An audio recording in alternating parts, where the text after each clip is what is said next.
Okay, so when I hurriedly built my workshop at the start of lockdown, I used fluorescent tubes everywhere. Now, these fluorescent tubes are not as good as I originally thought. I downloaded a simple light meter, here it is on the phone. 851 was what it was reading on the bench from a nice long fluorescent tube. 851. Well, I took it outside, and outside it was reading 2753 at about 5 p.m. at night in the daylight.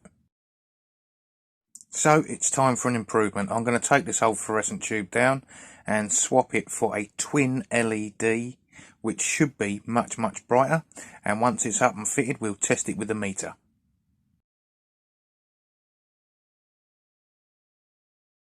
So remove the cover and then carefully twist and remove the fluorescent tube.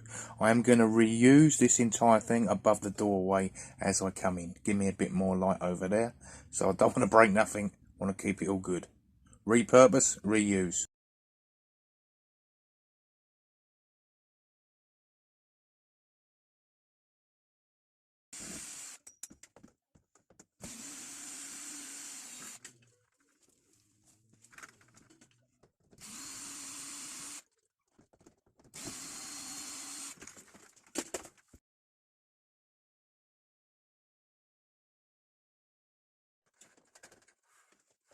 Okay, here we go with the 6-foot twin LED. This come out of Toolstation for just £28. I thought that was really cheap for a twin. And it's much easier to put up than a normal fluorescent.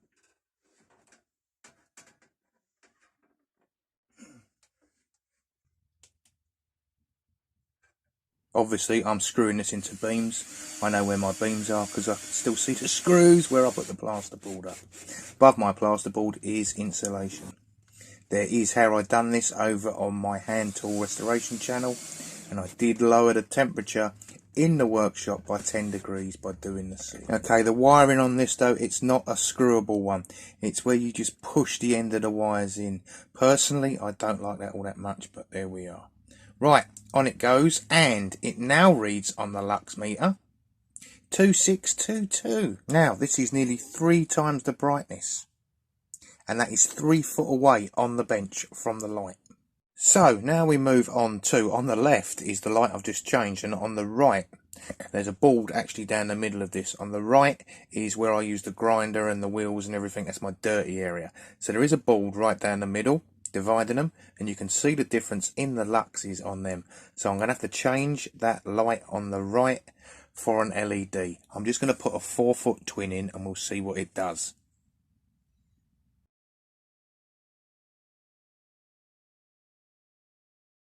Okay, so that's changed, and that actually comes up 5 times brighter. That's amazing. Right, now maybe I can see what I'm doing and do some better restorations. So once again, this was before and after. So the 6 foot I removed, I've now put over the entrance to the door. That lights a lot of stuff up over there, including my bits of this and bits of that shelf. And the 4-foot one is going over to the tall wall where there isn't a light, and I've only got 131 on the bench there at the minute.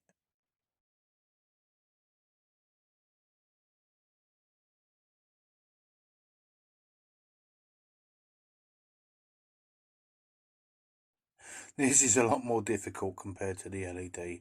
Bulb's already in the LED, the cover's already on, it just hinges down, do the wiring, pop it back up, job done.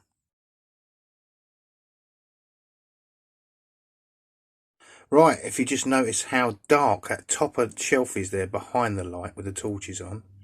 And now you can see, now it's on, all them torches are nicely lit. Does make a difference. So starting over the door, we've got this nice long one, then we've got this double, and then we've got the one I just fitted, the LED and the other LED, right? And of course, one of the most important things, smoke alarms, carbon monoxide detectors, got to have them. Otherwise, I mean, this can give you 20 minutes warning on a fire. And while we're on the subject, because, you know, John Fix likes to keep us informed about these things, there is apparently a tool thief on the loose. You need to fit yourself an alarm. Okay, that's it for today.